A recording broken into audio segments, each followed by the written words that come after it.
Please don't spoil the movie by adding your own soundtrack. I'll take it from there. We're live. We started. Hi, I'm Beatrix Kiddo. Okay. That's from Harry Potter? No.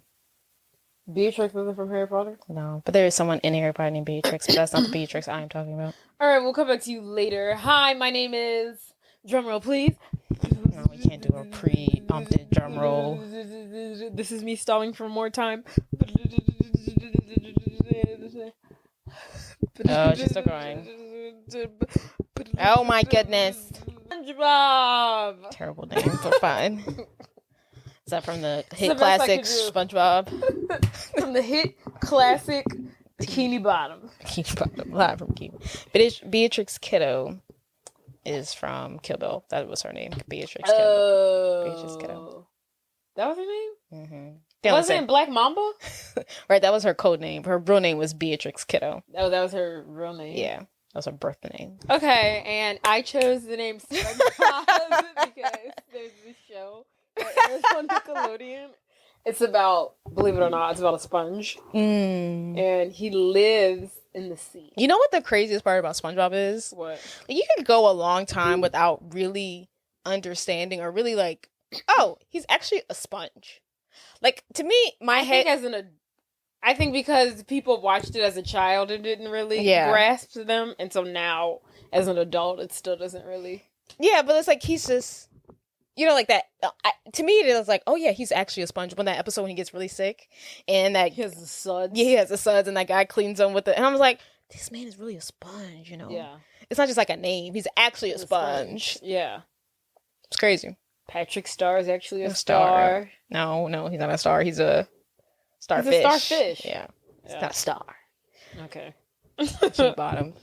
I know. I heard one person say like a lot of that's at the bottom in SpongeBob's land is like, debris and like pollution. Right. A sponge. And the ocean shouldn't be there. And like all the buildings are like used car parts. Yeah. Or like the Krusty Krab is like a bucket. Where they catch crabs. Oh, the crabs. Yeah. Chump I was bucket. thinking of the chump bucket. Yeah. It's a chump bucket. I don't know some other crap. Crazy, man. Now that we're done dissecting SpongeBob. Yeah, classic. What's been up? What's going on? Honestly, nothing. Nothing's crazy. Have you watched anything? Did I ever talk about Killing Eve? I'm really into Killing Eve. I'm on my last season, so I'm really like dissecting it slow because it's only like 8 episodes each season. You talked about it to me, but I don't know if we talked about it on the I just remember. You remember Killing Eve was very popular and everyone was watching it. Yeah, and I didn't get it. The way you described it, I was like, oh, I would have never guessed that's what the show was actually about. It's so good. Murder? I would have never guessed that. I knew it was about an assassin, but I was just like, I'm not. The way we were talking about, I was like, I'm not sold, but it's so good. And I don't know why I thought she was a nurse. Is she a nurse? Mm-mm. Oh, I guess she used to work for Grey's Anatomy. She started off working for. She started working off for MI6, whatever the fuck that is. Like the British version of the Secret Service. Oh, really? There's like the MI6. Oh, I've never heard of them. You're familiar with their work? Yeah, they're like in every spy movie that's not in America. It's like the MI6. I don't watch those. It was like the MI6. What's the other ones? Secret Service, MI6, and what's the Russians? Yeah. KPMG? No, KBG. KBG. No, answers to no one. I only know that because of The Office. I know, but yeah, that one. KPG, whatever. KPG. KGB. There it is. But yeah, so but she starts working off of there, and then somehow she gets on like a special assignment to find this assassin, and they start a very interesting relationship. What? Very interesting relationship that just ruins her life and tears her own life apart. I did always think that Killing is called Killing Eve. I did always think that the assassin's name was. See, I never would have guessed this movie had an assassin in it. I thought Killing Eve was just about a woman's life, and it's just like. No, I knew that part because someone told me that, but I was just like, doesn't. And life is killing her because she's depressed. She's more like bored with her work, and then she's like she's like, it's not even like falls in love, but she's just like infatuated with this serial killer and like understanding her. And they do kind of have like this like sexual tension, but it's not sexual tension. and they're like their age gap is different. I don't know. It's just like weird. And the assassin likes her too. It's just like a weird relationship because she's also the assassin is like a sociopath or a psychopath, whatever one doesn't. And it's not long. Eight episodes each season, and it always pulls me in. Only 4 seasons. It's done. In and out, baby. That's how I like it. Period. I'm always like, oh, the episode. I love when I watch an episode and I'm like, it's over? Because I hate when I watch an episode of something. I'm like, how much more time? Yeah. I love when that happens. And I think I'm going to watch Buffy the Vampire Slayer. Random. The show. Random. Obviously. I want to get into What is that even on? Paramount Plus? Hulu. Oh. I'm trying to get into that. I'm sure it'll be awful. I've been watching random episodes of Supernatural. And it's so funny. This is random as well. But, you know, Supernatural. Yeah. Show's been on for 40 years. But it's still on. Right. I just like hopped into like one season. It doesn't really matter. But you know, the brother, the nicer brother, you know, there's like the kick-ass brother and the other one with the long hair who's hottie. Who's like soft hot. Well, they're both hot. They're both hot. But you know, one of them's like rough hot and one of them's like cute hot. Yeah, and one of them gets magical powers. Yes. It's the taller. Yeah. With the brown so hair, he gets magical powers. Are they really brothers? Yes. They are really brothers. Unless they tell me that they're not. Brothers? No, they probably aren't brothers. No. They think they're brothers. They have the same mom. They have the same mom and same dad. That's like what they think. It could be, yes. But the season I just saw, unless they change the fucking thing, it seems pretty solidified that they're brothers. Like they went back in time all the time. But it's so funny. I watched because the taller brother has magical powers, and the other brother is like, fuck no. We would hunt and kill somebody like you. Oh, he doesn't want him to use his powers. Like they could be like a demon could be trying to kill him, and he uses his power, and he's like, how dare you? He's like, you have powers. He's like, never use them again. I'm like, in my head, I'm like, this is so silly. Maybe this worked back in the day, but like now, I'm just like, if there's someone on your team with powers, he's a freaking bigot. He's anti-mutant. Exactly. Anti-mutant. And I was like, that's so crazy. That plot being part of the show, I was just like, how could you be anti your brother having these powers that are very useful? What are his powers?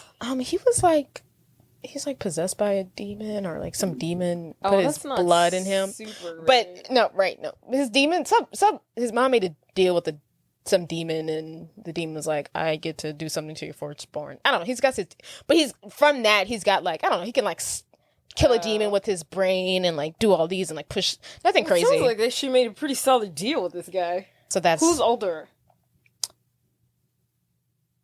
I don't know. I'm assuming it's got to be the buff. It's got to be. Yeah. But mind you, I didn't watch the beginning. I was just like, season 5, let's go. Let's hop in here. Where did you just started from season 5? Yeah. It just, to me, it's not one of those shows that where it's like doesn't Charmed. matter. But literally, go. But literally, I feel like I came on the one season. They were like, let's have a continuous plot. Like that's what I feel like, because it was like the badass brother made a deal to save the other brother, and he was like, the demon was gonna come collect. One of those shows where like every episode is something completely different, but there's also a greater plot going on in the background. Right. Exactly. But I feel like I came into the season, they're like, let's just do continuous plot, because I feel like they couldn't have been nothing else they was talking about before this, because it's all in this fucking season. They had nothing popping up before that shit. What was else? You know, he the macho Trump supporting brother. He's you kept saying that, and you actually meant it. Got it. That's concerning. I mean, it's just giving bigotry. It's just like. Yeah. But is he actually a Trump supporter? No. No. I thought you were actually saying that. Oh. It's giving anti people who are different from me. Right. But he's on The Boys. The pretty one. No, not the one who's a demon. The one who hates. Oh, really? Yeah, he's on The Boys. I haven't seen him. You know, he didn't come on until like. Not the season that just aired, but the one before that. Is he a superhero or the vigilante? He's a superhero. Damn, he looks like a vigilante to me. He looks like he would be too, right? And when I saw that he was coming, like that he was on the show, like later, I was like, oh. Because like I was on season 1 and I noticed that he was on the show. And I was like, oh, he must come in as like an addition to the vigilante. He just gives vigilante. No, he's a superhero. Is he evil? So. Is anybody good? Is any of the superheroes good? Not really. Yeah. Is anybody good Right. in this world? Today and age, is anybody good, really? Even the good ones are bad. But whatever. Where was I? What is he bad? Good? Oh, okay, What's his so superpower? this is his whole thing. So why am I losing my train of thought? I don't know. What was your question? Is he good or bad? What's his superpower? Oh, okay, so you know there's Homelander, right? Yeah. He's the worst of them all. Yes. Like garbage Douchebag. shit, awful. God damn. You think they're gonna kill him? He's horrific. Mm-hmm. So this is gonna be one of those shows where like no one's gonna be satisfied with the way it ends. Kind of like how Game of Thrones, they're like, how's this shit gonna end? No, nothing would be ever as bad as Game of Thrones, but yes, continue. But this is gonna be one of those shows where it's like, you don't prepare yourself now. Do not expect a Maybe happy it's gonna be like ending. Sopranos. This is a show where it's like, prepare yourself now. Do not expect for like Homelander to die and the vigilantes get to like live their lives happy, soup free. Like, don't think, because that's not what's gonna fucking happen on the show. But the end of Game of Thrones was just But terrible. anywho, but yes. So Homelander, worst of the bunch, right? Mm-hmm. So the vigilantes, they're trying to kill Homelander, right? They're like, the only person who could kill Homelander is somebody who's as strong as Homelander. So sounds a guy. So not obviously, but before Homelander was Homelander, there was a Homelander before Homelander. Oh. You know? Yeah, the guy. His name was Soldier Boy. That's the guy from. Isn't that hilarious? His name's Soldier Boy. That's hilarious. That's the guy from your show, Supernatural. So they dig him up from the fucking grave or whatever. Not literally or literally? Some goddamn science lab. They thought he died. He didn't die. Because he's, just like all these, he's indestructible. But he's getting like dissected. And... So yeah, I forgot why. Why did they try to like kill? I'm gonna have to go back and watch it, because I don't remember. Okay, but anywho, so they dig him up from whatever fucking lab he's in. Shouldn't have, and because they try he's evil. He's actually, I don't know what he's looking like in this new season because I haven't seen it. None of them are great, but he's not as bad as like Homelander. Yeah. He's not as bad as Homelander. Yeah. So we'll see. The whole thing is Homelander, the only person who's going to be able to defeat him is his son. So that's where we're at. He's a son. Oh, right. Because he gives birth and he's like, give me back my son. Yes. Yeah. But his son is he going to fall for the call of Homelander or not? Right. His son is like up Homelander's ass right now. I fucking hate the kid. I'm like, oh my God. I'm like, y'all should have just killed this I used to fuck. That sounds like the fucking chance. I used to. He sucks. That sounds like. I haven't seen the new season, but I'm sure he's even worse. He's so fucking annoying. Like, oh, that's God. how I feel like when I watched The Strain, there was a kid on. There was the main guy's son, and I've never hated like a 10-year-old, 13-year-old character so fucking much. It's I was so like, annoying. throw him out the fucking window. Right. I cannot stand him. Like, what the fuck? I'm literally like watching, and like when we're first introduced to him, I'm like, he's gonna go one or two ways. He's either gonna be like, sweet little baby boy that we're meeting him as, or he's gonna turn into a real fucker. Right. Is the mom dead? The mom died, so of course you know how that goes. Mom's dead. Did he kill the mom? He killed his mom. Okay, no more. I'm gonna watch it one day. So you know how that fucking goes. Now he's like got trauma because one, his mom's not in his life, and he fucking killed her. You're right, and that was only good in his life. Yeah, and that was the only one keeping him good. Anything else? Recently I did watch The Holdovers. The Holdovers. I'm hot. Bro. Movie or show? God. It's a movie. Paul Giamatti. Oh yeah. How was that? It was interesting. It was one of those Oscar nom movies. Our good sis, don't know her name, but she won an Oscar for best supporting. Joy Randolph. Her. Divine. Let's call it that. She won an Oscar for best supporting actress. Good work. It was just like, okay, like there's some Oscar movies that are like phenomenal, knock it out of the park, and there's other ones where I'm just like, this is an Oscar movie because it just tells a story and there's no excitement. It's just and like that's how I felt about that. I feel like sometimes you're not into Oscar movies. I'm not. Yeah, they be boring.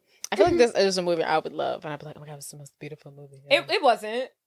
You could try it. Give it a whirl. You want to know a fucking Oscar movie? Tell me. The Shape of Water. Give me more Oscar movies like that. The Shape of That Water. shit was fucking phenomenal. That shit was good. Give me more shit like that. Don't give me this shit where it's just like I need to go back. There's so many the movies beginning, out the there. middle, and the end all just kind of intermingle into You know each what other. I hate when I'm like, what movie should I watch? Where are the movies? And I just can't find a good movie. Why didn't someone remind me of movies like The Shape of Water that you've never seen or probably never going to see? You never. Because no one's talking about The Shape of Water. No one's talking about. The Shape No one's gonna be like. No one's talking about The Shape of Water today. Yeah, but it's a great movie. It's a fucking. But it's no fucking Mean Girls, you know. It's just not gonna stand. But that movie's so fucking good. So good. Give me. That's the type of Oscar movie I want to see. Yeah.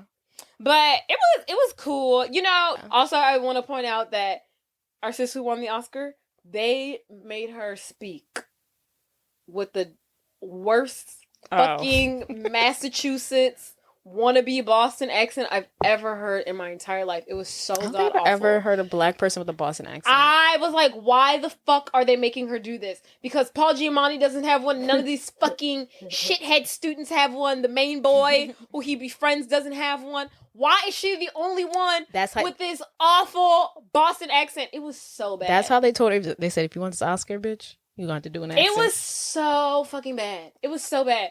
And it's just like she would have done perfectly fine speaking in her normal tone that I've heard her speak before. And they made her fucking extenuate those fucking R's like I've never heard. And it was Get in awful. the car. Dinner, park. But you know, that is one way of making her have a black accent without giving her a black accent. Because like people, you know, back in the, like people who talk more British were always more trashier than people without. But it's like when you talk like this, love, and it's like like that Liverpool, yeah. That was always like strawberries. Can I have some more, sir? Can I have some water, sir? So maybe that was a way of being like, she's black. Oh, maybe it was like she's from. Oh, yeah. She's from the poor area. Yeah, she has this heavy hard accent, Massachusetts accent. Maybe so. Instead of like, we're so used to her. Maybe so. You know. Oh, that's a good point. Well, she could have. It was awful. Yeah. I was like, this doesn't sound like she's from this area at all. I can tell it's being forced. Yeah. It was because you know I hated it. They ain't no black people in Boston. There's not too many. Can't think of in the Massachusetts area. So I ain't never seen one. I ain't never seen one. I've never met a black person from Boston. I've never actually. I mean, I know they exist, but like I never met. Far and few in between. Mind you, I'm not from Boston, but I did go there a lot to visit Alyssa. And I don't remember seeing just a lot of black people, period. So, like, black people, period. I mean, yeah. Black people, period. Like, right. I can probably count, like, I ain't seen none of them. They're somewhere. They're just real scarce. I never seen none. But yeah, she had this horrible accent. Okay. But other than that, I give it a 6. That's not bad. Yeah. But tell me about the movie today. Think Fairy Godmother. Think Bumbling Fool. Think Sweet Innocent Little Girl. Think Evil Witch. Think Magical Wishes and Making All of My Dreams Come True. Think father who could possibly be a future Broadway sensation. Think idiot sidekick who used to be a puppy. Think very specific. Older brother who's very pessimistic and kind of annoying. Think a young Martin Short. And that brings us to, drumroll please,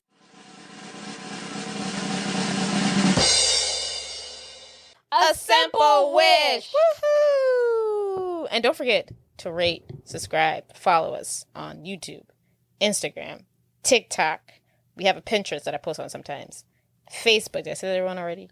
We don't have a Twitter, but maybe one day. And, you know, follow us. Rate, subscribe, leave comments. Tell your friends, downloads. All the fun things. All the fun things. I must say, before we get started, I did not think this is the movie that we were doing. I mean, I know now. I was like, when you said A Simple Witch or a Perfect, I was like, bitch, you said it. Like, I'm reading you said A Simple Witch. No, you said, what movie do you want to do? blah, blah, blah, or a simple wish. And I said a simple wish. But when I saw you said a simple wish, I literally thought you were talking about Wish Upon a Star. Okay, so yeah, you said, but I was thinking of a different movie. Right. So then when you're like, we're recording tomorrow, I was like, that's news to me. And then when you said, now. then you said, this is the movie we're doing. I said, this is even greater news to me. It's not my fault, because we said a simple wish is not my fault. Right, but I was like, and then when I was like, oh, she's talking about this movie, I was like, why the fuck would she want to do this movie? I love this movie. I mean, it's great and everything, but when I was watching it, I was like, why are we doing this? Literally, when you said it, I thought, this weird guy is not... You said it. You said a simple wish. You said not a perfect wish. You always said a simple wish. A wish upon a star. You never said that. Never have you said a wish upon a star. You might have said when did we? Are you saying outside of our text messages? Outside of our text message, a simple wish. Well, I meant a wish upon a star. So I don't know that.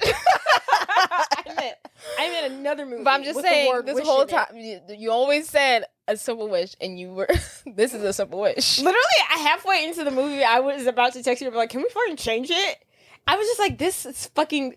I mean, don't get me wrong. This movie is fantastic for, like, nostalgia purposes. But when I was watching it, I was like, this shit is all over the fucking place. No, it's not. This movie is so fucking chaotic. There is no plot. This movie is hilarious. I mean, it's... This Nebraska scene... Individual performances are great. This Nebraska But the plot of this movie, I was like, this is driving me insane. I was like, where are we? It was like if you gave somebody a circle and you said draw inside the circle, they drew on the edge of the fucking paper. Sometimes we just gotta, we gotta make a simple wish more, it's a simple wish, but somehow it's got this complicated ass thing. And that's just what it is. The story was complicated as fuck. I think it was a simple wish. Summary! When bumbling male fairy godmother, Murray, played by Martin Short, is assigned to help a young girl named Anabel fulfill her wish that her father, an aspiring actor, wins the leading role in a Broadway musical, Murray bungles the wish and jeopardizes his chances of making it big. Meanwhile, former godmother turned dark witch Claudia plots revenge on the North American Fairy Godmothers Association. And another reason why I like to show this movie, there's Matilda, don't know her real name, and there's Martin Short. You love Martin Short. Individual performances are fantastic. I do love Martin Short almost as much as I love Paul Giamatti. But the film itself was chaotic. Yes, that's the point. Background, I was so... And also, first of all, this movie has like a 2% Rotten Tomatoes. Trash. I was so... on this, I would have to agree. Not a 2. I would give him like a 35. It actually isn't that low. It's like a 25. 90. 85. 90? That's 60. absurd. 40 watching it. I had a great time watching it. I mean, yeah. I think it's an excellent children's film. As an adult...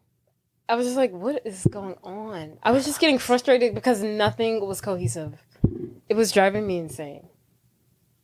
Your comments are driving me insane. Well, sorry, toots.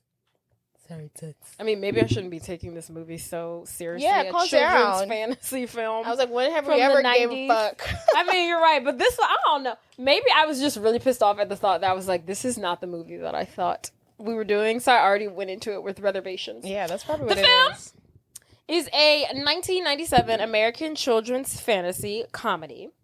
It was directed by Michael Ritchie and written by Jeff Rothberg. Jeffy. The film was released July 11th, 1997.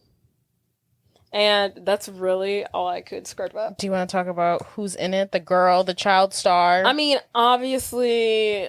Once I'm ready, I'll get to the cast. What movie did you want to do? A Perfect Wish? A Wish Upon a Star. I don't like that one. Oh my god, I fucking love that movie. Wishy Wish? I wish we... They switch places. It's a Freaky Friday. Go with a wish. Pushaw. Not Pushaw. Whatever. The film was a commercial failure and received mostly negative reviews from critics, though the cast and concept received some praise. That's literally all I can find on this. Freaking movie. Budget 40, 10 million, a little bit higher. 15, Higher. 20, Higher. 30 million. $28 million. Okay. I think Box office 5 million. You said it was a little bit higher. 10 million. $8.3 million. I mean, it's a weird movie, and I get that, but I thought it was great. I mean, it was just like, you know, it the story of like Claudia. I was like, why does this not like flow with what Murray and this little girl got going on? Like, this is like that felt like a completely different story. That's true. Like, it felt, I was like, why is this not? They could have They could have merged that better. They could have cross paths more. Yeah, that's true, that that's wasn't true. making any fucking sense. Because it seemed like an easy way for them to cross paths. I'm trying to be. He has my wand, but then right, yeah, I get what you're saying. And I was like, this is. It felt like I was watching two different stories. They should have ran into each other more often. I get that part.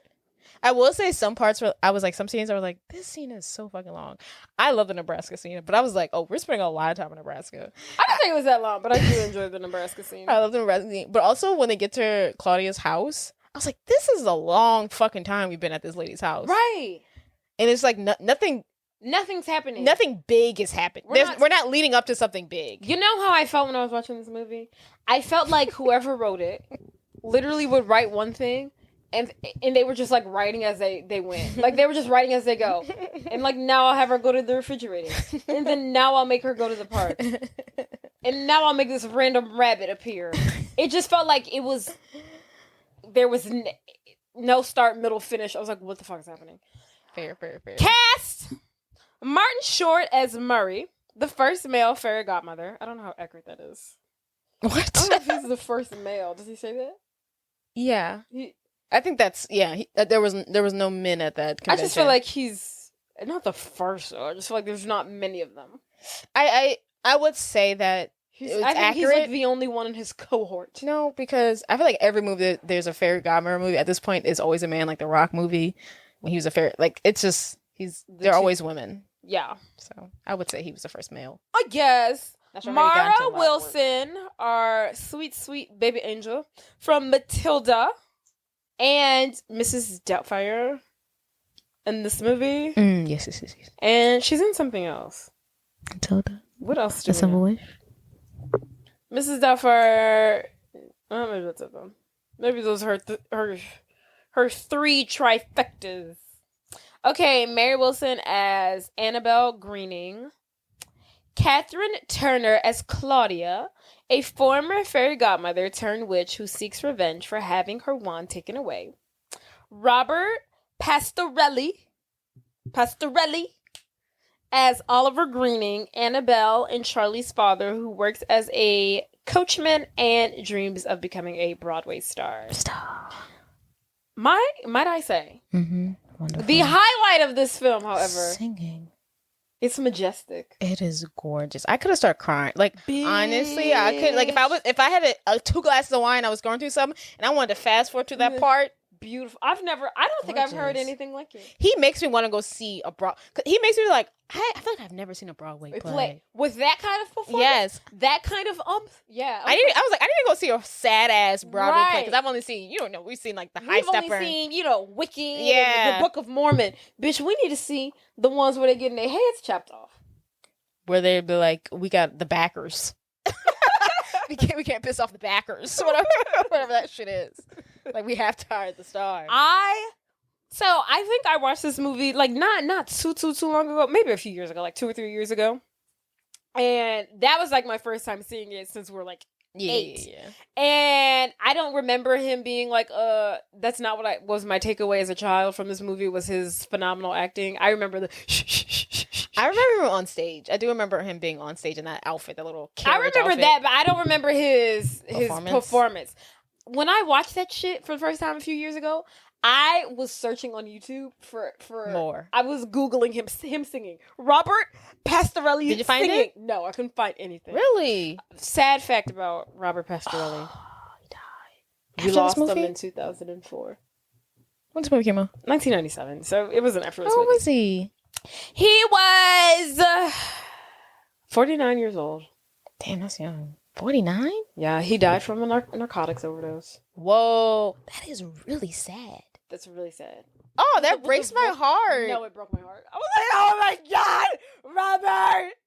Bobby, no! Is he Broadway star? Is that where he got his big That break? is where he got his stardom on Broadway. Is he in other movies? His face looks familiar. He does have a familiar face. I don't know not if it's enough. just from this. It can't be from this. It's not. Let's see.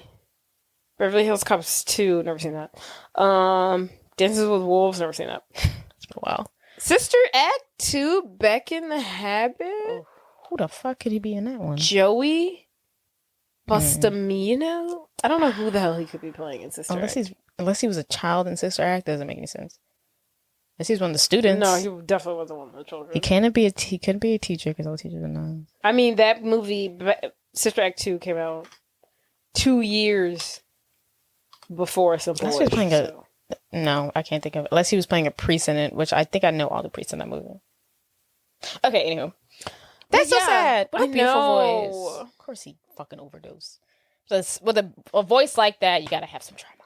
Right. Girl, the most angelic. So when I first watched it, I thought it was fake. I was like, oh, he's lip syncing. Like, this is somebody else. Because I couldn't believe it. Pure talent. It was stunning. It was lovely.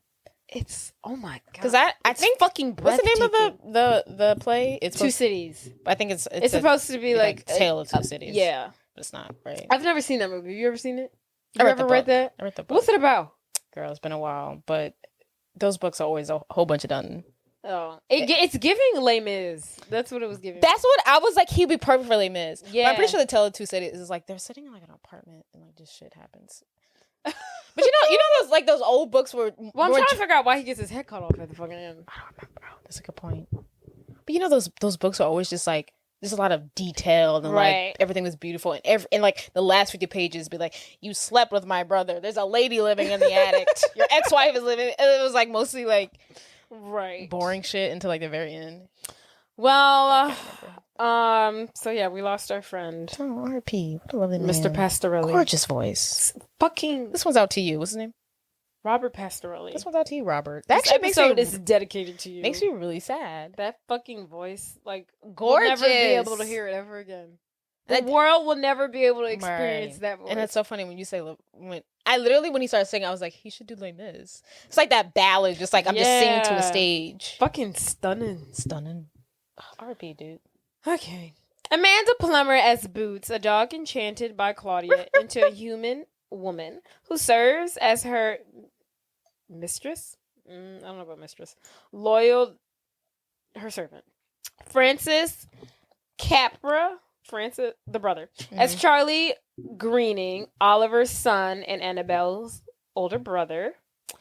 Ruby D as Hortense, the head of the NAFGA, National Association for Fairy Godmothers Across America, or whatever the fuck it is. Let's see. Oh yeah, that's about it. That's all we really need to know. So Anabel Greening lives in New York City with her father, Oliver, who is a struggling actor, and she also lives there with her brother, Charlie, older brother. Oliver dreams of landing a big role on Broadway, but his auditions are often unsuccessful. Annabelle, wanting to help her father achieve his dream and to stop them from having to move to Nebraska, wishes for him to win a big audition for a role in a Broadway musical. At this point, Annabelle meets Murray, an inexperienced and somewhat clumsy fairy godfather / mother, who's assigned to grant her wish. However, Murray's lack of experience leads to a series of mistakes, including forgetting his wand at Annabelle's house. So the beginning scenes of this movie. They're in a test. I'm a weak lack of diversity in fairy godmothers. That was the first thing. So the first thing we see is them in that. Cut study to hall. The movie opens. The first thing we see is a room of fairy godmothers or future fairy godmothers taking their fairy godmother exam. Yes. And we see Murray, who is the only male, but we also see they're all old white women. There's one black lady. I was like, where's the diversity, y'all? All old white women. Spanish, Asian. Right. All colors. New York is a very diverse city. Right.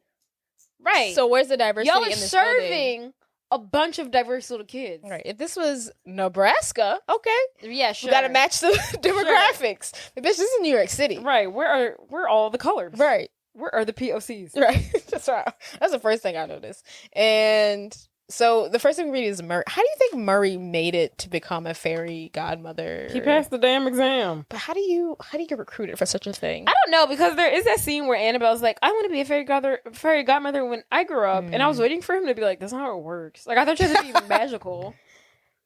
To me, it's like the wand. Well, that's a good point, because he can't do stuff without his wand. Yeah, so like, how does that work? I don't want to do that shit. I don't want to serve little kids for the rest of my life. You think you're born into it? That makes sense. Maybe it hits you when you're like 50. Because all those ladies were no young people. So maybe like once you hit 50, you get some magical powers and they're like, be a god. And you got nothing else to do. Why not? Why not? Give it a swirl. Give it a swirl. So Murray's taking this test. He looks like an idiot. Everyone else has like pretty much finished their exam hours ago. He's the last one to finish, and he turns his in late, and he looks dumb. Yes. So we meet Murray. He's a clumsy, bumbling fool. The next people we meet is Anabel and her family. Annabelle's dad drives horses. Yeah, he's like one of those people who ride the like carriage rides outside of Central Park and give you tours. But like, and he's like dressed up though, like as like an old timey. It's giving old time, like Renaissance age. Yes, that's part of the shtick. That's part of the shtick. But he has big dreams, honey. He's the big dreams. When we first see him, he's already rehearsing and practicing and singing for an audition that he has coming up. I think that the fact that their dad does that is such a cool job as a child. Oh yeah, like rides around New York City in a freaking. I wonder how much those people make. That's a good. Like, I wonder if it's enough. Can't be. Some of those are expensive, and I feel like a lot of people in. But I feel it's giving side hustle. It's giving side, but I mean, you have to be there during main hustle days. You know. Oh, that's. You can't just be on the weekends. You need to be there. That's 12 o'clock on a Tuesday. Tourist is there Mondays. That's so true.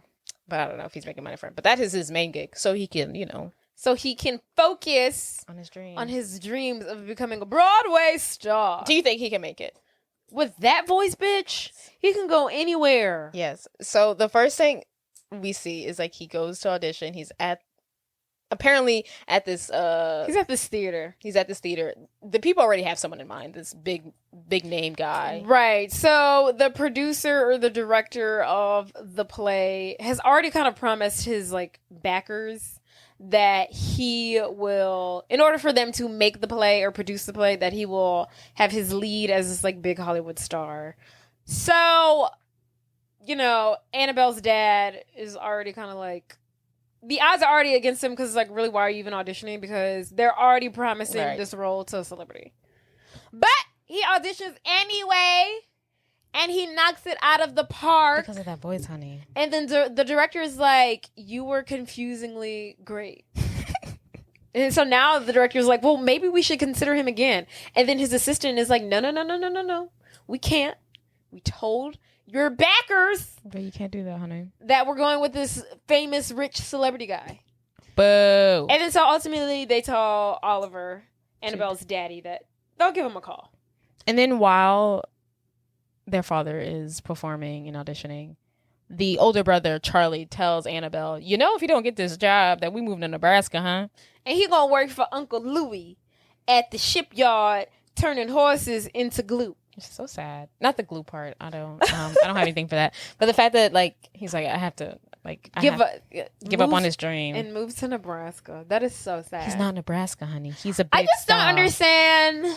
I mean, unfortunately, I hate to say it, I understand giving up on your dream, but why do you have to move to Nebraska also? Can't you just find a job in New York? I guess he just needs support. It's just him and he's a single dad taking care of these two kids. Well, what the fuck is Uncle Lou gonna do? He got. I'm hoping he married and the wife can help. And he's dating his agent. They have a fling. I don't know if they're full. He's dating her. He's fucking this woman. Yes. But not something that won't be big of an issue to stop tomorrow. Right. Until I'm going to Nebraska. That's true. But I don't know. But he is fucking his agent. Yeah. It's cheaper living. That's true. I just feel like, okay, I can understand. Like, don't give up. I get what you're saying. No. I'm saying, yeah, I can understand give up because you've got 2 kids and you got to, like, make a living wage. But, like, do we have to go move to Nebraska? To Nebraska? Can we move to Chicago? That's just still the same thing. But we can move to the suburbs of Chicago. Or the suburbs. Well, I mean, New York is expensive. Like, move us to fucking Boston. Boston is expensive too. Keep us in New England. It's not as expensive as New York in 1997. Yeah, I guess now it is, but yeah, maybe not back then. Or Charlotte. Let's go to Charlotte. Everyone goes to Charlotte. Why are we going to Nebraska? Right. Anywho, so Charlie tells this to Anabel. Like, And I don't know. Anabel's like, you're lying. You don't know what you're talking about. And he's like, okay, yeah, sure I don't. So later that night, they're at their cribbo. Anabel and her older brother Charlie, they share a bed. Which I thought was so weird. But it's New York City. I was like, that's not, you can't do that. I mean, yeah, he lives on a freaking salary of I know. But you know, like, if, God forbid, if they ever, like CPS, like, one of the rules, if they, like, ever find, like, the boys, they have to sleep in separate rooms. Really? Mm-hmm. You have to have a different room for the different sexes. Really? Mm-hmm. I never knew that or heard that ever in my life. If you ever get, they can't. I mean, I guess so. You don't want any flower in the attics type situation. Oh, I wasn't thinking that. that's That's true. I guess. But I was just thinking, like, everyone's growing up. Like, people need their different like, let them grow up separate. Like, I mean, yeah, that's true. Yeah, just like I'm doing my guy stuff. I'm doing my girl stuff over here. Well, so they're back in their crib. They live in probably the Upper East Side of Manhattan. So. No, they cannot. Obviously, but they live in Manhattan. He says they live in Manhattan. Well, that's his problem right there, nigga. If you don't move to Brooklyn, if you don't move to Bronx, yeah, that's his problem right there. But the whole thing is, Charlie, he's not giving me Manhattan vibes. I'm like, this boy is from the Bronx. I'm sorry. He does give, He's giving the Bronx. I'm like, they're giving Manhattan, but Charlie's giving the Bronx. Yeah, I see that. So because he's what the budget is for. He's Bronx. The budget is Bronx, right? And he's giving. I'm from Bronx. Yeah, because that's what's in the budget. But the dad is still living in the upper. Right. The dad, like, Charlie's already like 1 foot in the Bronx. Yeah. He's like, y'all want to stay in this Manhattan shit, yeah. but it's like, we can't afford we need it. to be in the fucking Bronx. Yeah, we need to save some money. And bitch, I would love to live in the Bronx. My name is Cardi B, and I am from the Bronx. But so yeah, they're in their freaking Upper East Side Manhattan apartment, and she makes a wish. Anabel's talking to her brother. She's like, "Do you believe in fairy godmothers?" He's like, "None of that shit is real. Fairy tales, the tooth fairy, give it up, hang it up." He goes to bed after being very pessimistic and crushing little girls' dreams and imaginations for the 100th time. But she's still up and she's reading Cinderella, and she wishes for a wish or some shit. So yeah, she makes a wish, and appears Murray. I cannot stand the way that he appears. No, he's like, so she's like in her bed, and he's like standing behind like the closet door, and he's like in a shadow. But he's in a shadow, of something with horns almost. But I think it's supposed to mimic like the old timey way, like in like the original, head, like in the original, those like headpieces with the ribbons wrapped around it, like but it's the horns. Creepy. Oh, I didn't even notice that. To me, that was so creepy. I was like, is he back there? Or it just almost like a demon. Like when I was watching it, I was like, is he the shadow? I was like, I can't tell if that's supposed to be him. Yeah. And then he popped out. I was like, oh, that was. It was a little creepy. It was like, y'all didn't run this by nobody because that is creepy with them little horns. I think they were trying to mimic like the old timey godmothers from like a Sleeping Beauty, right? But it just looks like horns. It wasn't giving behind a closet door. He emerges. He's like, "What's up? How you doing?" He's like, "I'm Murray." And she's like, "Are you my fairy godmother?" And he's like, "Fairy god man or whatever the fuck." But he's like, "Yeah, nice to meet you. How this kind of goes?" You make a wish, one solid wish, and I'll grant it. And, they're chit-chatting. They're wasting time. I wonder how this wish thing goes. Because did Charlie get a wish? Is it an age thing? Do I have to ask for my fairy godmother? Luck of the draw, baby. Is there an age limit on it? Like, you definitely have to believe. That's for sure. Okay, that's You got to be a believer. Okay, I fuck with that. You think you gotta be a certain age? Like, what? You probably got to be under the age of like 12. Mm-hmm. Do you think I remember it? It's got to be before adolescence and puberty. Before you can realize when this might have still in your heart. Hope still in your heart. Before you can realize that wasn't. Before you can think that was definitely real. Oh yeah, before you because by the time she's like 30, she'll forget all about it. She'll be like, that wasn't real. That was a She dream. won't fucking remember that. Right. You can like play it off. So Murray pops up. He's like, "Look, I can grant you one wish." Yada yada yada. And they're chopping it up just before Annabelle's wish. What is that wish, honey? She wishes that her father gets the lead role in the play. Lovely. So they don't have to move to Nebraska. And Murray's like, sure, yeah, I can do that. Easy peasy, simple. But before he can cast the wish spell, whatever, he realizes that he's late for a very important date. He's late for the freaking convention. North American Fairy Godmothers Association convention that happens once a year in Manhattan. And it's hosted by the head fairy godmother herself, Hortense. He's late for it. He mustn't be late, and he already's late. So he skedaddles. He can't make the wish. I was awaiting, because I haven't seen this movie in a long time. I was awaiting for them to be like, he's a fraud. He shouldn't have this wand. He like stole it, or like he wasn't invited to the convention because no one likes him or something. But that was just not part of the plot, and it just made it. I just wanted it to be. See, that would have been a great opportunity. See how this movie I wanted him to be like, the actually, I haven't been, professionally trained with the wand, so that's why I keep making these mistakes. But that's not what happened. But yeah. He leaves the wand behind. So meanwhile, across town, the annual Fairy Godmother convention is happening. And Claudia, a former fairy godmother who was banished for using her dark magic, arrives uninvited. Claudia is determined to regain her powers and take over the fairy godparent agency. She captures Hortense, the head of the Fairy Godmother Association. And Claudia plans to use the wand's power to regain control of the agency and exact revenge on those who banish her. But she realizes that one wand is missing. And that so happens to be her old wand, which Murray has. So she is on a hunt to find Murray and her wand. So yeah, she pops up at this party unfucking invited, unannounced. All the haired godmothers are already upstairs partying. In some like futuristic world or something. I always thought when they opened like the elevator, I was like, are they in a different world? Right. And then they go to this like grandiose. They should have better security. Yeah. Why is it so easy for anybody to get up in there? But like if you have someone using dark magic. Why is your shit like not have like a spell casted on it? Like why your house don't have some kind of keep away spell? Yes. And also in the very beginning of the party, they make the point of saying that no one can bring their wands inside the actual party. So, like, no one gets, like, I don't know, drunk and, like, put spell on each other. So, in the actual party, no one has their wands. They're all downstairs in the lobby for the grabbing, for the taking. All of their wands are. All of their wands, honey. Yeah, so... Except one person. This is prime opportunity for Claudia. She tries to get her wand. Well, she takes all of them. She takes all of them. She got them all. She takes all of them. She got, like, 50 of them. But she's looking for hers in particular. You know what I didn't like? I think her motivation was unclear.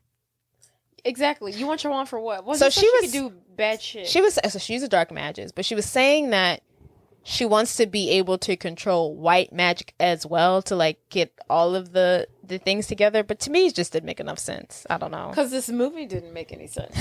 But also, do you need their wands? Because also Murray was doing magic without his wand at one point.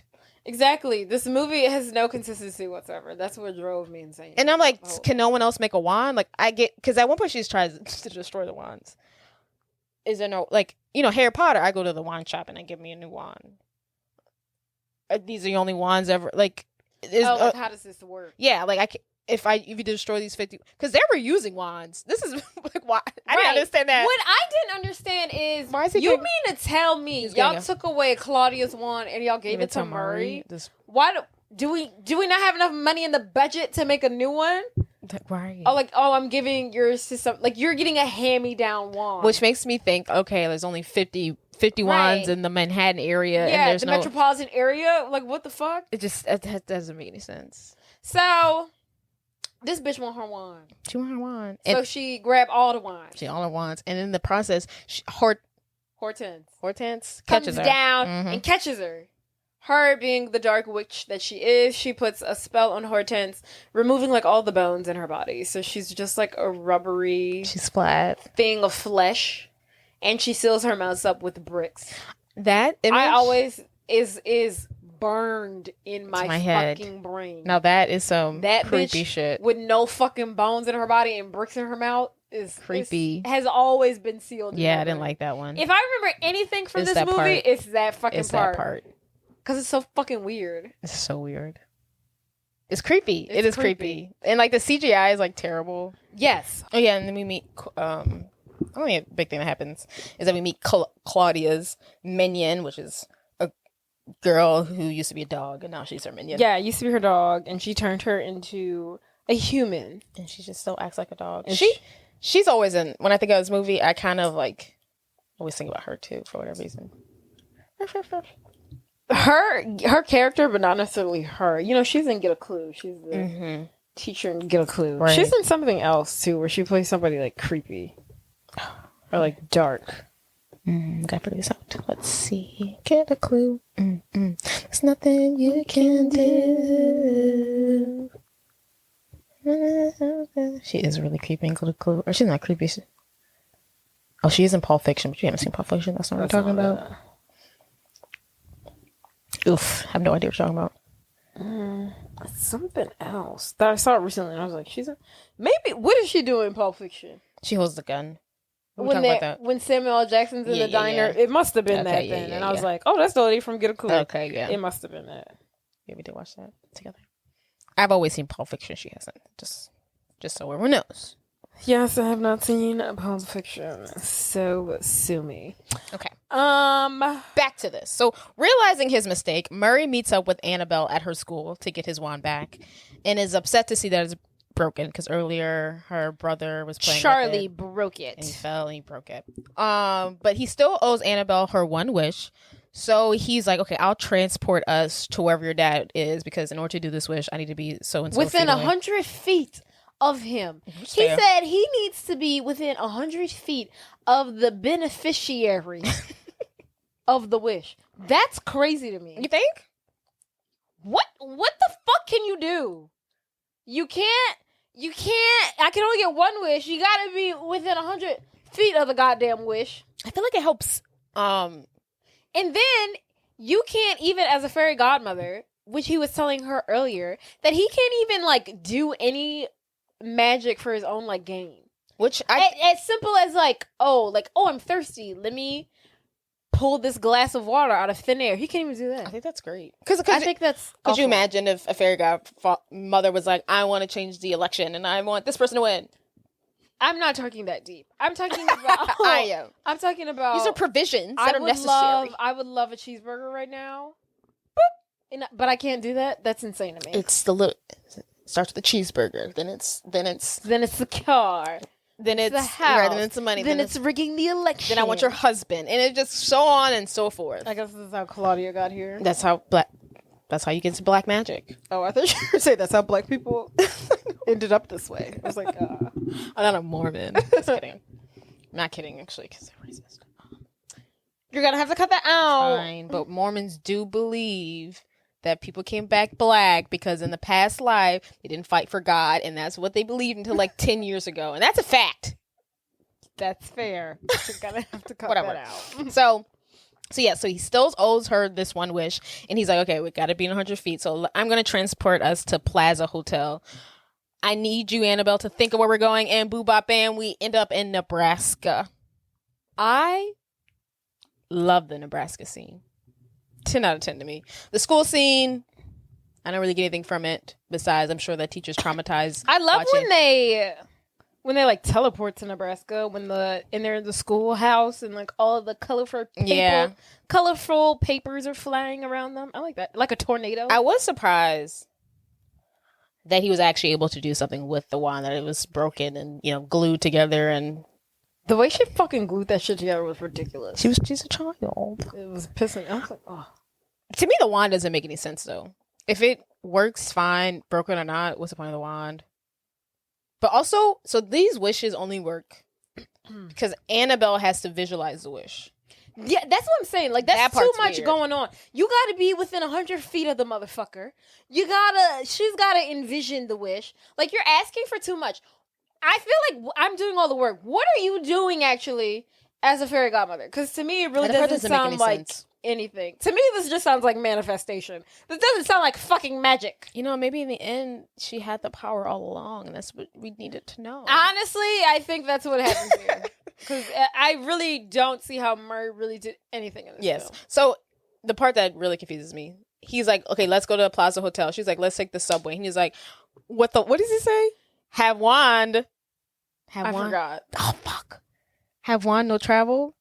Have wand? I literally couldn't tell you. No, you're talking about have wand, have I travel? know what he said. What scene you're talking about, but I have no idea what he says. Oh, have wand, will travel. It's a lyric. It's a book series. Why did that resonate with you? The way he says it is funny, but apparently it's a book. It's a book series about fairy godmothers. I guess that's why he said it. Have wand, will travel. I just thought it was funny. Is that how they ended up in Nebraska? So yes. So he's like, well, let's go to your father. She's like, let's say the subway. Because you gotta be within 100 feet of him so he could get the wish granted. Right. So he's like, okay, but we don't need to take the subway. I have my wand. Have wand, will travel. But he needs her to visualize the Plaza Hotel, which is outside of where he works. Yes. And he's like, visualize it. There's shit going all over in the school. The teacher's like, who's the strange man sitting next to Anabel, my student? Right. She's chasing after her. They disappear. And they wake up or they reappear in a dirt road, and they see a sign, and it happens to be Nebraska. They're literally in the middle of nowhere. Annabelle's like, what did you do wrong? It's nothing but road for miles and miles and miles. It's like, miles. What's that? It's tumbleweed land. Yeah. It's the only thing you can see. And in the distance, they see a motel called the Plaza Motel. Yes. And Murray asks her, what were you thinking about? When you were, supposed to be thinking about the Plaza Hotel. Were you thinking about the Plaza Hotel, or were you thinking about, I don't know, Nebraska? Of course, her dad wants them to move to Nebraska if he doesn't get the role. Right. So the state of Nebraska is hot on her brain. And she was like, maybe, I guess. I feel like he didn't really explain it. I feel like he did tell her she needs to visualize, but I need you to also remind me, if you visualize somewhere else, you're gonna fuck this up. Right. Like, I don't. You need to let me know that. Yeah, because in my head I'm just saying Plaza in Nebraska, and then we're in Nebraska, and then we get to meet. I mean, it's not. So they're walking towards the Plaza Motel. Yeah, and before they can even get within feet of the motel, we're introduced to Roy. His name's not Roy. It's Dwayne. Sorry. Roy Dwayne. He's the owner, the gatekeeper, I don't know, of the Plaza Motel. This shithole. Because it literally just looks like fucking wood that's about to be knocked over. And there's no former plot that we could hear in this scene besides it just being hilarious. There's no point. My favorite part, Dwayne, doesn't he chews tobacco and he's trying to talk to them, and Murray's like mocking him. Yeah, he's like, come again, I don't know what the fuck you're saying. There's nothing from this scene besides the fact that I think it's hilarious. Yeah, so they encounter this back road hillbilly hick who chews tobacco, who you can't understand what he's saying, and he's got a shotgun, and he's aiming it at them, and they have a strange encounter with him. And then he's being very rude, very dismissive, and Anabel tells Murray to turn him into a rabbit. Oh, yeah. And instead, because Murray's shitty at this, yes, instead of turning him into a rabbit, he turns him into a rabbi. Oops. But he turns him into a giant rabbi. Like a giant. He's 50, 60 feet tall. Yeah.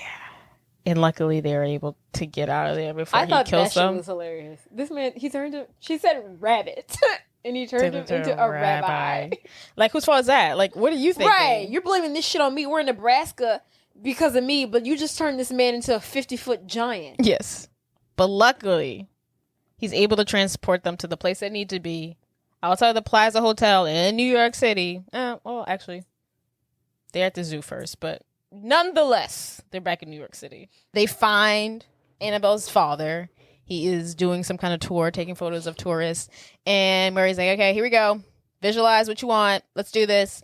He makes a wish. Things go up and Things are moving. The wind's blowing. The winds are blowing. There's gusts. People are losing their hats, their sunglasses. People are falling down to the floor. And we look up in Oliver, Annabelle's father, is now a statue. And his horse and carriage has been turned into a mouse and pumpkin. Cinderella style. The reversed. Style. Right. And yeah, her dad's a statue. And what the fuck? How the fuck did he do that? No, I don't think they explained that one. How did he go? See, that's what I'm talking about. I'm like, you were supposed to get him a lead in a play. A Simple Wish. And you turned him into a statue. Which I love about this. I think that's the point. It's a very simple thing, but somehow we've gone. It would have made more sense if she would have been like, "Oh, I wish there was a way that my dad could live forever." Oh. And he turned into a fucking statue. No, I think that would have made more sense because a statue can't die or some shit. Like that had made more sense and been more symbolic. To me, that's more genie action. There's no correlation here. He's just a bad. I don't. Yeah, there's no. Yeah, I get what you're saying, but I also get the movie fact of like him just completely messing up. I mean, yeah, he's really bad at his job. Yeah. That's evident.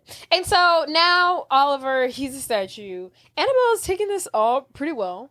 She's like, okay, he's a statue. Okay, fix it. Yeah. Reverse it. And he's like, reversal spells. Not really my forte. Different department. He's like, I'm not sure if I could do it. And she's like, bro, how long have you been doing this shit for? And he basically tells her, look, you're my first case. Client. You're my first kid. And so basically they're like, okay, who can solve this? Who can figure this out? Who can correct this? And Murray's like, Hortense.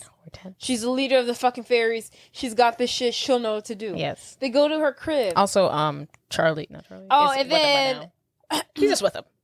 Charlie's irrelevant to this. Yeah. He joined the gang. He met them at the park. He's with them. Now Charlie's in on it. Now they're a trio. their duo's turned into a trio. They make their way over to Hortense's crib. For whatever reason, I don't know how this happened in like the course of a day, but her shit's all boarded up. Annabelle sneaks in through the window. Lets Murray and Charlie in. They're in. Where's everybody? Lights are off. No one's there. Doesn't look like evidence of any people. They cut the corner. Is passed out on the desk. Oh, yeah. Is she dead? I don't know. Just this joking. chick's passed out on the table. They turn the corner. They see what appears to be possibly maybe Hortense. But she's flat and boneless. And she can't talk. And she can't freaking talk. And Murray's like, I think this is her, but I don't know what the fuck's going on here. And he's like, He puts it all together and he's like, this is black magic shit going on here. Her being boneless and shit. That's not stuff we can do. Having no bones in her body, no blood. This is dark. Blood. This is dark-sided. Did you say stuff. blood? No, I'm okay. This is dark-sided. She's tampering in dark-sided stuff.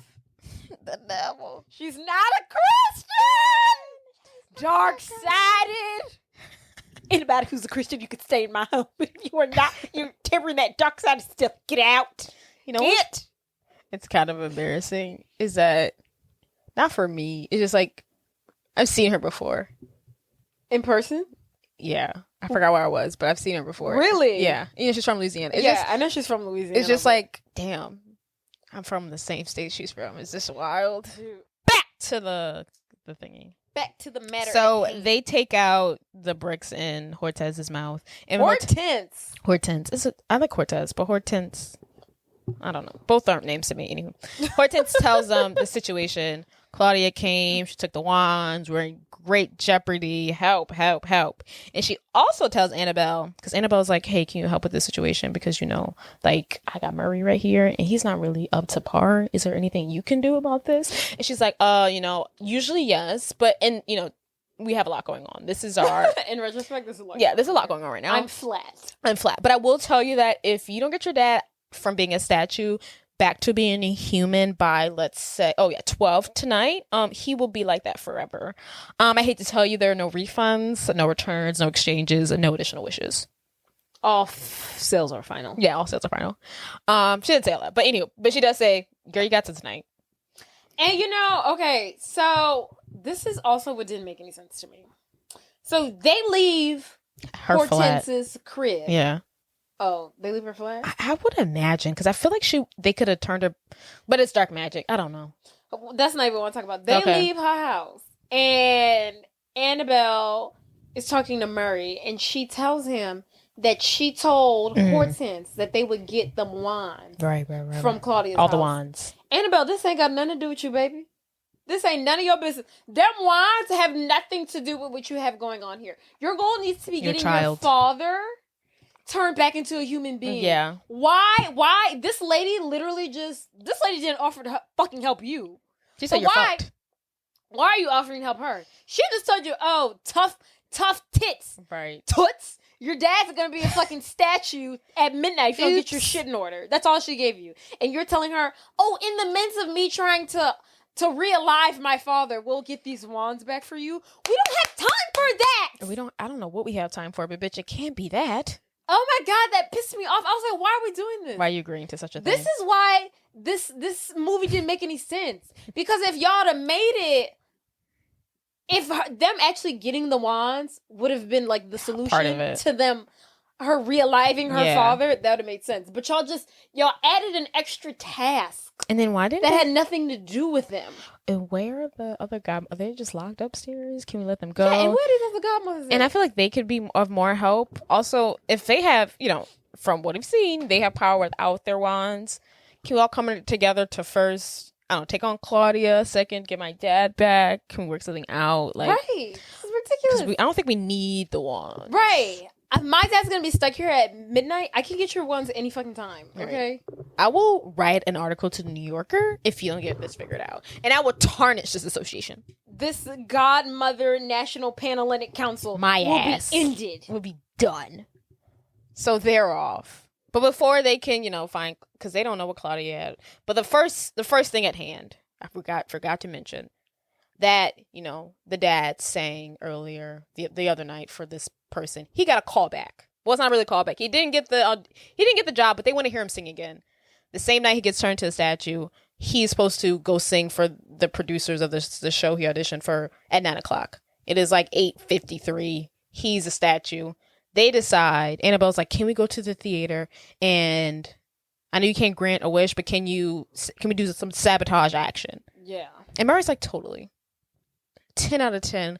I can fuck some shit up. Like that I can do. That I can do. I know. I know. So they arrive at the theater. Nothing crazy. Let's just start off with something simple. I'll make it rain.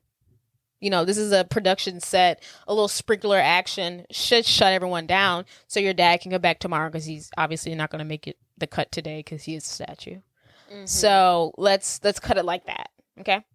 That doesn't work. These people are like, the show must go on. We don't care about a little rain. And then so the guy who her dad is up against is there. Like he's doing his audition. Or I don't know. It's weird because it's like they want her dad to sing again, but he doesn't have the part. His agent tells him earlier, you didn't get the part, but they do want to hear you sing again. I guess we later find out is so he can be the backup. Well, I thought when she said that you didn't get the part, but they want you to sing again. It's like you don't have it yet. Like you're getting a callback, so it's between you and somebody else. See, I think that's what it was. But that guy was always going to win. You think? I don't know. I think had he showed up, I think that was the reason why the producers were there or the backers were there, so they could see how good he was. Okay. Oliver, the daddy, and be like, "Oh, we don't need this star." Okay, that's fair. That's why I think it was a point of that's that. fair. So that's why it was important for Oliver to be there. He's not there. His competition, however, is there. Murray's trying to create sabotage. He makes it rain. Doesn't work. Next, he puts the frogs in his throats. Let's do the plague. The plague. He's throwing up frogs. Honestly, if whenever I throw up, it's been a while because I don't drink like I used to. Whenever I throw up from hangovers, and when I ever have to throw up, I am so scared. I am terrified. The fact that this guy threw up like 20 frogs, and at the end of it, he was like, "No, I can still go on." I'm like, "Joe, no one talked to me for a week. Get me to the hospital immediately." Like, no one talked to me.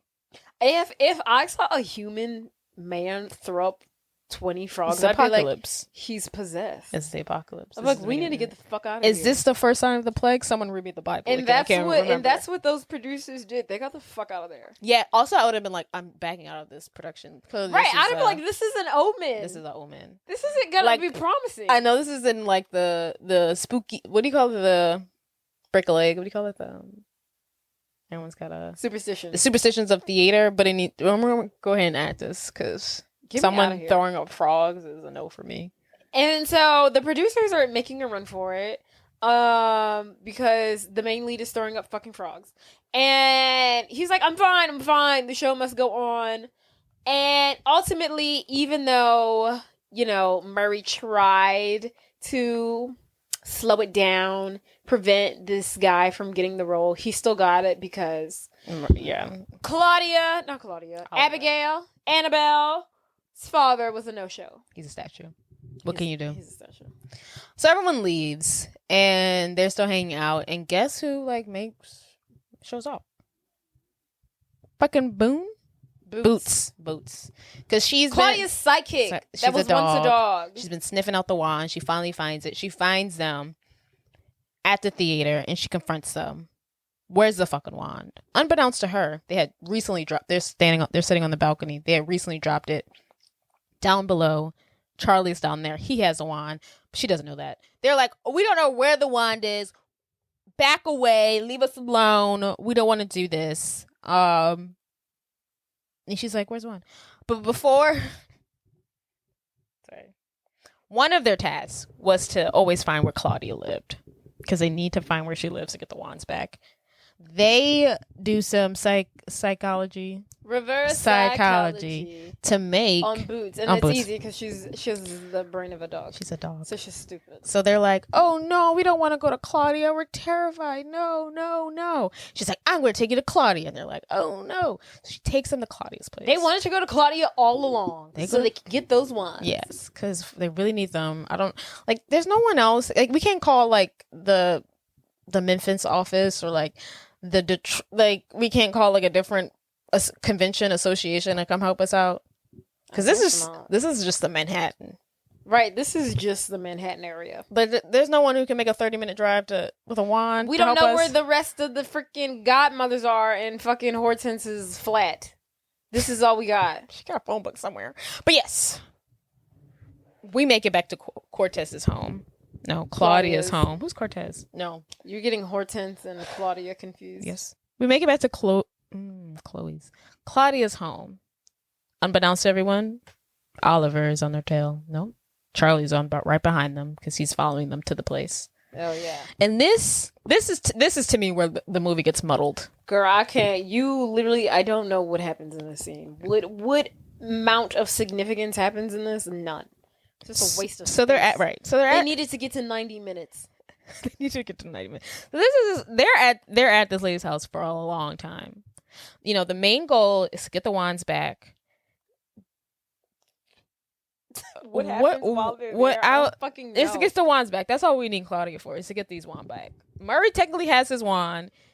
I don't know why they don't go straight to turn their father back into the statue, because you would think that would be top on the list. Did they get the wands back?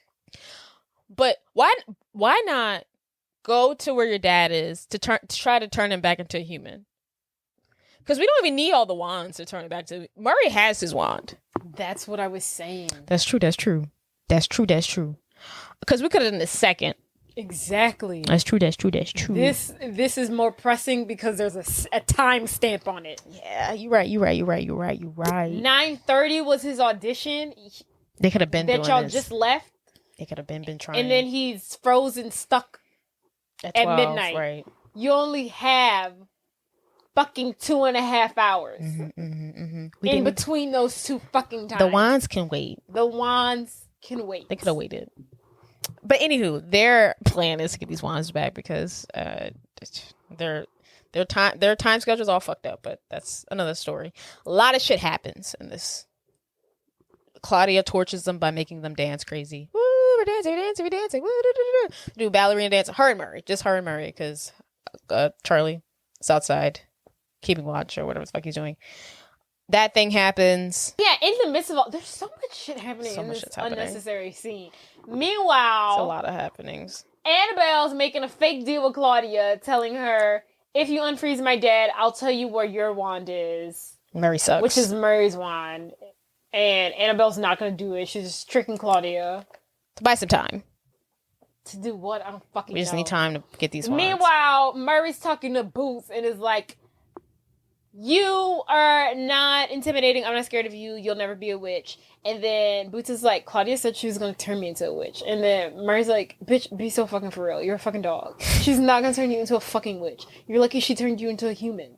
And he's basically like, it's not going to happen. She's a liar. She's a witch. You can't believe anything she says. And then Boots is like, no, she's my best friend. She loves me. And he's like, okay, bitch. Live in your own delusion. You'll fucking see. So those are the main two things that happen. That shit. And then Oliver sneaks in. No. Charlie sneaks in with the wand. Whose wand? Murray's wand. Because he's had the wand the whole time. He sees it with the wand to give it back to Murray so Murray can save them from Why this. Why did he have the wand the whole time? Because at the theater, they dropped it. Oh. And then Boots came and they were like, I don't know where the wand is. So he has it. So he sneaks into the house. He drops the wand. Somehow, Charlie makes it inside. He has the wand. He tries to give it to Murray, but Claudia gets it before he can get it. And at this point, they're fighting over the wand. It gets dropped again. She had turned Boots back into a dog. Boots gets the fucking wand, and she's a dog now, and she's trying to choose her loyalty. She picks Murray because Murray was being nice to her. Aww. And then... I didn't even know that happened. Yeah. So, Boots' dog, Murray has his wand, but fucking Claudia still has her magic. And she's like, I'm going to show y'all two. And she's about to do a spell like, you're going to die forever, you're going to something. And she does this spell, and the way their magic goes, it almost is like it comes out their fingertips. Like you can see it. What happens? Do you point at me, you got 3 fingers pointing back at you type shit? No. I was just trying to make it like show that you can see the. It doesn't really matter. Oh, I thought she was like doing it to them. No, but was like pointing at her. No, so she's about to do a spell on Murray and the dog, but they're standing in front of a mirror. Oh. He steps out the way. Whatever magic she says is like, you're gonna die forever. You're gonna live here forever. I forgot what she says, but the magic hits the mirror, reverses back to her, and drags her into the mirror. The mirror falls and shatters, and she's stuck inside the mirror in like these hundreds of pieces, and she's gonna stay there forever because whatever spell she did. That's a terrible way to go. And I don't even know why she needed the wand. It was her wand. She wanted it. I'm sure you have powers without the wand, but you're probably more powerful. I guess.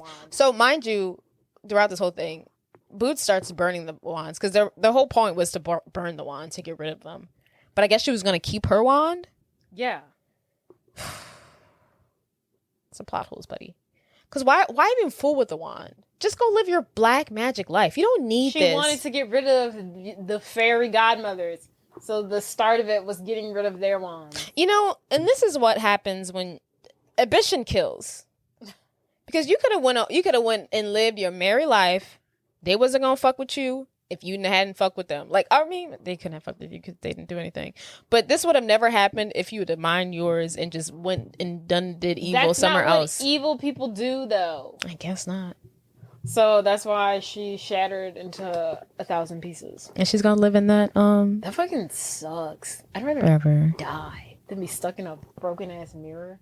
She's gonna be mirror on the wall. They do love to put witches in mirrors, but I guess it's just like, you know. Tale as old as time. Tale as old as time. So they get out of Dodge. They get out of there. Back to the matter at hand. Back to the matter at hand. What is it? 11:30? 11:45? Fucking quarter to midnight, and we're making our way to Central Park, right? Yeah. Who knows how long that drive is? Right. Somehow they hail a taxi. They're in Central Park. They made it. It's time to get down to the meat and the motherfucking potatoes. Unfucking statue her dad and make shit unstatue him and make shit go back to normal. All right, it's Murray's time to shine. Come on, Murray. Here we go. He hits his signature shaboom or shabam, whatever the fuck he calls it. Wind's gusting around. The leaves are flying. But we happen to do it. It works. There we are.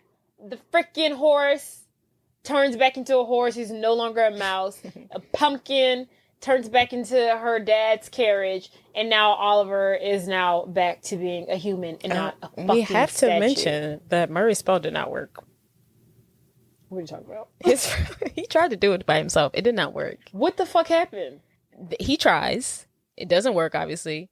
And then Annabelle is like, what did she say? She was like, the magic is in is within us. Did someone else say that? So they hold hands together and they bring back the father. Right. So Murray didn't even do nothing. He sure didn't. Wasn't even able to fucking do that. No, he can't do it. Bitch, I would sue him. I'd be like, I'm taking you to fucking fairy court. I'm writing a letter. And I'm suing you for everything you fucking worth because you actually made my life worse. I'm writing a letter to your head boss. That sure did happen. He sure didn't even do it. It was freaking Annabelle. It was the group. But yes, it wasn't yeah, not she him. makes freaking Charlie and Murray and her join hands. Yes. Wow. She, it's just... And that's how he gets back to being alive. True happiness comes from believing in yourself and never giving up on your dreams. Well, whatever. Oliver's all happy and whatever to see his kids. And he's like, what's going on? No idea what happened. Where have I been? What time is it? My audition. Annabelle's like, it's okay, Dad. You missed it. No audition. It's okay. And that's kind of like how. Yeah, and then Murray. By the time the dad wakes up, Murray's gone. Yeah, Murray's disappeared. She's kind of sad because she couldn't say goodbye to her. And then Charlie's like, "It's gonna be okay." And Annabelle's like, "I didn't even get to say goodbye." She's kind of fucked up. It's like, why the fuck would you want to say goodbye to him? He fucking sucks. Oh well, He almost kept your dad as a statue forever. She's a very she's a very forgiving young lady. So, fast forward. Mm-hmm. We don't know how however long it takes from a Broadway play to go from auditioning to opening night. I'm assuming this. I would say since this play is probably not new, I would hope 3 to 4 months. I think it's new. Tale of Two Cities. It's Two Cities. Is there a play of the Tale of Two Cities? I think he's the first to adapt. Okay, so maybe 6 months. The book into a play. So I don't fucking know, but that's my assumption. I wonder how long does it. I guess it just depends. Someone says the process of producing a Broadway show could take years. There's no timeline. Go ahead, sorry. Let's just say 6 months. It could be ages. Yeah, let's say 3 to 6 months. It's giving 6 months. So it's opening night of Two Cities. Oliver has been cast as the understudy to the superstar that was promised the lead in the role, which is wonderful. The director, whatever. Yes, it's good. Something. It's cool. He's still got something. Yeah, it's a job. And the way we be seeing understudies, he might perform more than this guy. Right. Guy might get sick and he might luck up. Anywho, so the star of the play, which we have failed to mention, is a big doucher. He's a big douchebag. Just a real Hollywood fuck. Worse, he's a real Broadway fuck. Like, sir, you're only a lead of a certain group. Calm down. Right. I don't know if he's like a Hollywood star, Broadway star, like whatever, but he's a real doucher. He's a real prima donna. Doucher. And he's a real doucher. He's the worst. He's a real prima donna. And so throughout this entire movie, he's making everything about himself. He's being really narcissistic. And of course, opening night, no different. He's on his bullshit. He's demanding this. He wants that. He needs this immediately. And he doesn't care who he's talking to or how he gets it. He just wants it done. Mm-hmm. And Annabelle's running around backstage. She notices she's looking at like a row of like wigs, and they're on like these mannequin heads. Mm-hmm. And then she looks really quickly, and one of them is like Murray. Get out of here. And then she turns back around and he disappears. And she's like, Murray's that you? So, I know. Why would you not say, hey, at least right here, Murray? I know. He's just like, hey, just let you know I'm here. Then he leaves. Yes. So I don't know what that was. Go ahead. Murray is afoot. So, of course, Oliver's the understudy. The only way that Oliver can become the lead if something happens to the lead. So, the lead's being a douche. He walks around. He trips over a bucket. and he breaks his leg, and he can't perform the show. Who caused him to trip over this bucket, you may ask? Who can say? It may or may not be Murray, a fairy godmother to Anabel. Right. Finally doing his wish, because he finally doing his fucking job. He never did a wish. It took him forever. Right. He never gave her wish. He just fucked some shit up. That took forever. And, his dad probably could have got it with, if she never made this wish, the dad probably could have gotten it on his own. You're right. It wouldn't even have to have been on Yeah, because I'm going with your what you're saying, like that follow-up audition was for him to see if he could be the lead. Had he shown up, they would have saw that voice, heard that voice. It's beautiful. They'd have been like, he's cheaper, huh? Right. And he's cheaper? Yeah. Sign us up. Right. So the lead star breaks his leg. It's Oliver's time to shine. He's up. And then mind you, it was like 5 minutes before curtains. This is like 5 minutes before curtain call. Yeah. So everybody's seated in their damn seats. They go over the intercom moments before they pull back the curtain, and they're like, today's leading role played by Shane Love will now be played by Oliver Green. And Annabelle's like, and Annabelle's shocked. She's like, oh my God, that's my daddy. The curtain pulls back. I would cry. Girl, could you imagine? I would cry. Oh my God. They hit us with that beautiful, majestic, angelic voice. It's gorgeous. And girl, just like us, the crowd is taken aback by the beauty. Even Murray's in the audience. Murray's tearing up. He's in the back with some of the other fairy godmothers. Oh, those are fairy godmothers. Yeah, those are fairy godmothers. That makes way more sense. You're probably like, who are these old ladies? I just thought, not that you just part. Thought he was just sitting next to people. Because he's like he's not messing with them, but he's like bothering them. I just thought that was just random people he was bothering. But those are the fairy. Good point. Thanks for pointing that out. And then so Anabel, Charlie, and his agent, Oliver's agent Terry, are all sitting in the front, and they are crying, and it is the final song, the final scene of the performance, and he gives it to him, baby. Kills it. And I would like to point out the final scene. I've never seen A Tale of Two Cities. I don't know how the story goes, but whoever Oliver who Oliver is playing, the main character, he gets his head chopped off at the end before as he's singing the song. I just feel like too much for children. That's too much for Anabel to see. Her dad about to get his head chopped off by a guillotine. So in the play, remind me, is he like standing in front of or is it just in the background? Or they he's position like standing in front of the guillotine. He's singing. Then he walks behind it. Oh, okay. And then he puts his head in it. Oh. And then the curtain closes, and as the curtain closes, it slices his head off. That's crazy. That can't be the Tale of Two Cities I saw. I have no idea what that movie is about.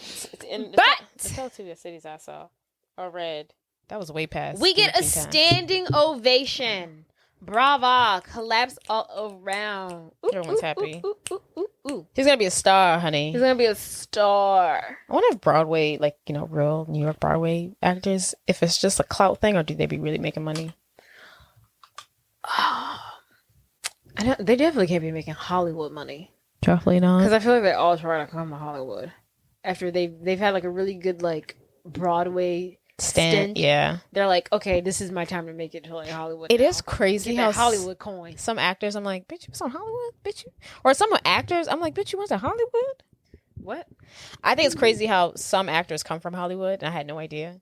And then some actors who I think have been just like, where have they been? They'd be like, bitch, I've been on Broadway. I'm sorry. I said Hollywood. That's what I was like. What I think it's crazy that some Broadway actors go to like be on shows and movies in Hollywood. And they came from Broadway. Yeah, and then some of them, some actors who I'm like, I wonder what they're doing. They're on Broadway, like they're kicking it. Like I just not in that circle. They're killing it on Broadway right now. Like when Daniel Radcliffe, he did some. Yeah, he does whatever the fuck he wants, honey. Yeah, he does everything creative. Good, God bless him. But he's done Broadway. He's done all the weird movies, the low budget movies, what do you call that one? The indie films. He does whatever he wants. He does whatever he wants. The fun films. He was like the villain in what's that? Now You See Me. Yeah, he does it all. Now You See Me Too. But yeah, in the end, we see Murray after doing his good deed. He's walking off with the dog, which happens to be Boots. And he's left the show. He's walking the streets of Times Square. He's talking about how big of a hit the play will be. And he walks past a newspaper passer out guy, and he's talking about how the 6 foot, the 20 foot. Get your papers here. 60-foot rabbi found in Nebraska. Papers for sale. Now, is that man going to be a 60-foot Nebraska man for the rest of his life? Because he's got to be past the midnight timeline. Oh, The wishes, or is it? Right. I don't know what the. Oh yeah, he's stuck like that forever. Oh, what are we gonna do? We're gonna shoot him in the head. Are we gonna put down the giant? We're gonna go. Right. If we don't do it, the U.S. government's going to. Right. Well, what are we doing about this giant that's roaming Nebraska? What if like the U.S. government or like the CIA knows about the ferry? They're like, did you turn this man? You guys have to fix that. They're just like bureaucracy between the two of them. They're like, I'm sorry, but we can't fix that. Well, we're not going to kill a rabbi. And then the ferry operator's like, I don't know what to tell you. Right, he's stuck like that. Yeah. That's how our magic works. Yeah. So you terminate him or you live with the 60-foot giant. This is unacceptable. We're cutting your budget. We're cutting your budget. We're seizing your assets. You're gonna pay for this. Someone's gonna burn for this. Who did this? Murray. Oh, he's losing his wand ASAP. We can't. He saved a girl and made a Broadway star. Whatever. That email chain. Yeah, that email chain. And I'm so sorry that you pointed out all the plot holes in this movie. Not plot holes, but just like the shortcomings. Oh no, they're plot holes for sure. There are ways to improve. But still, I still love the movie. I mean, it's nostalgia. I love it as well. Just want to watch. I was getting very frustrated. And I just want to give a props out to Martin Short's 10 out of 10 this movie. I love Martin Short. Shorts, I call him Shorts. But like he's hilarious in this film. And then those fake teeth that they gave him. Teeth. I assume they're fake teeth. When he does he like crosses his eyes. Right. It's just he's killing it. He is funny. So shout out to Martin Short. He looks relatively. Do you think he still looks as? I think he still looks good. Like now? Yeah. I mean, he's not like hot or anything. Yeah. That's like he looks good. I mean, yeah, he looks good for his age. He does. Yeah, he's aging well. He does look. He is aging well. Age looks good on him. Yeah, age does look good. The age because I don't know how old he is here. Right, because he could literally. I don't know why I feel like he's like 25, but he looks 40. Yeah. In this movie. Right. I wouldn't be surprised if someone said, "Oh yeah, he was like 27." Like what? But he looks 43. Right. So he looks better older, right. I think. Mm-hmm. It's funny, not really, on How to Get Away with Murder and Only Murders in the Building. He's into Broadway. Maybe this is how he. Whatever. They talk about Broadway in this movie, and he's on a show where they also talk about Broadway. He's a Broadway producer, and this is where he got the idea. Coincidence? I think not. I think they planned this. This was calculated. This is where they got the inspiration. All right, it's been real. It's been fun. It's been real fun. And R.I.P. to Robert Pastorelli. Robert Pastorelli. Oh my goodness! One of the greatest voices that America, the world, beautiful has voice. ever I might just go fucking heard. I'm about to go listen to that part again. It's just literally, gorgeous. Literally. What else is he in? And it's like he died before, like people were really like recording shit heavy. Like, right. It's like he died in 2004. Like, there's no we need there's footage. no freaking footage of him on YouTube singing. Right. We need it. I'm gonna need we need it. I'm gonna need the cutouts of him singing. I need more. See, if it was Sister Act 1, I'd have been like, okay, he's got to be her boyfriend that she watches kill somebody. But I don't know in Sister Act 2. That's what I was thinking exactly. Yeah, but I don't know Sister Act 2. Maybe he's a detective. But that black guy's a detective in number 1 in the Witness Protection Program. But there's no detective in the second one. It's just there is the black guy. In the second one, she's just like making the school better.